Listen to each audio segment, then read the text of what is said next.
आज यहाँ पर एक इतिहास रचा गया है। एक चीज़ जो आज से पहले 1948 में हुई थी, यानी 73-74 साल पहले, आज उसे दोहराया गया है। आज लाल चौक के घंटा घर पर तिरंगा लहराया गया है। आप में से बहुत से लोगों के लिए ये मामूली बात हो सकती है, क्योंकि एक स्वतंत्र राष्ट्र के नागरिक के रूप में आपको अपना राष्ट्रीय ध्वज लहराने का अधिकार हासिल है।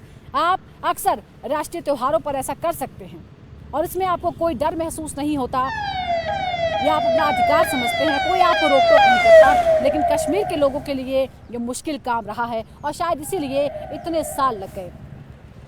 ये लाल चौक एक खूनी इतिहास का गवाह रहा है। यहाँ अक्सर धमाके होते हैं, हत्याएं होती हैं, खून की नदियाँ बही हैं यहाँ पर कई बार, और ये बहुत सारे ऐसे ही हिंसक घटनाओं का गवाह रहा है ये लाल चौक। एक दिन पहले ही यहीं पास में एक ग्रेनेड से हमला हुआ था, जिसमें कुछ लोग जख्मी भी हुए। लोगों को डराने की कोशिश यहाँ लगातार होती हैं और 26 जनवरी यानी आज गणतंत्र दिवस के मौके पर भी लोगों को डराने की कोशिश की गई, लेकिन लोग डरे नहीं।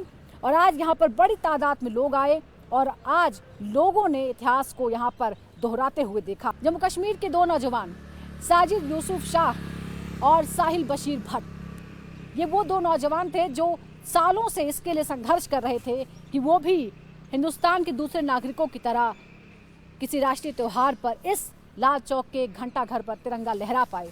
और आखिरकार उन्हें यह मौका मिला और आज उनके हाथों से इतिहास रचा गया। इस घंटा घर के ऊपर तिरंगा उन्होंने फहराया। इससे पहले आपको याद दिला दें कि 1948 में, यानी जब देश आज़ाद हो चुका था, लेकिन कश्मीर को लेकर स्थिति अभी भी स्पष्ट नहीं थी, क्योंकि 1948 में पाकिस्तान ने अपनी फौज भेज दी, कबायलियों को यहाँ पर भेज दिया जम्मू कश्मीर के हिस्से पर कब्जा करने के लिए। लेकिन भारतीय सैनिकों ने उन्हें खदेड़ दिया और पाकिस्तान की इस नापाक कोशिश को फेल कर दिया, नाकाम कर दिया। और उसके बाद फिर एक बार 1948 में यहाँ पर इस लाल चौक पर जश्न मनाया गया और राष्ट्रीय ध्वज तिरंगा फहराया गया।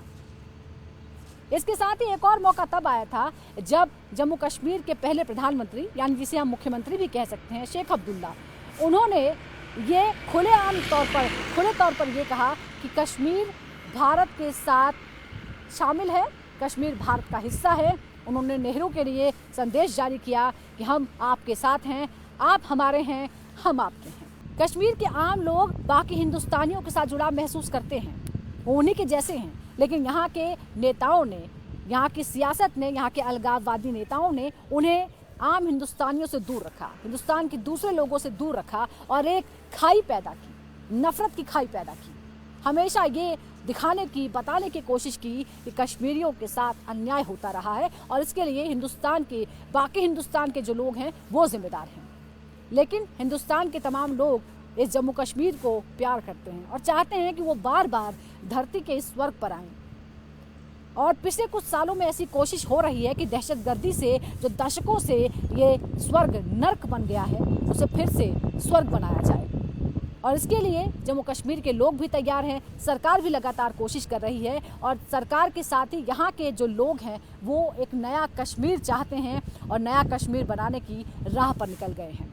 और अब उन्होंने भी ठान लिया है कि अब उन्हें अंधेरे से बाहर निकलना है, उन्हें रोशनी की किरण देखनी है, उन्हें हिंदुस्तान के बड़े बड़े शहरों की तरह वहाँ के जो युवा जो सपना देखते हैं उनके साथ कदम ताल करना है, विकास की राह पर आगे बढ़ना है। और इसके लिए ये छोटे छोटे कदम उठाने होंगे। दहशतगर्दी का जो साया यहाँ पर लगातार मंडराता रहा है, उस साये से वो निकलना चाहते हैं और निकलने भी लगे हैं। मन से जो डर है वो दूर होता जा रहा है और उसका गवाह है लाल चौक पर 26 जनवरी गणतंत्र दिवस के मौके पर तिरंगे का शान से यूं लहराना। उम्मीद करते हैं कि बदलाव की जो बयार कश्मीर की घाटियों में बहने लगी है, उसकी रफ्तार कभी कम ना हो और सिर्फ एक 26 जनवरी नहीं, बल्कि हर 26 जनवरी, हर गणतंत्र दिवस, हर स्वतंत्रता दिवस, हर 15 अगस्त के मौके पर हम ये नज़ारा देखें और हर कश्मीर के कोने में ये नज़ारा आम हो जाए। कहीं किसी का डर ना हो, सब बहुत गर्व के साथ, बेफक्र के साथ अपने देश के राष्ट्रीय ध्वज को, अपने तिरंगे को इसी तरह से लहराएं।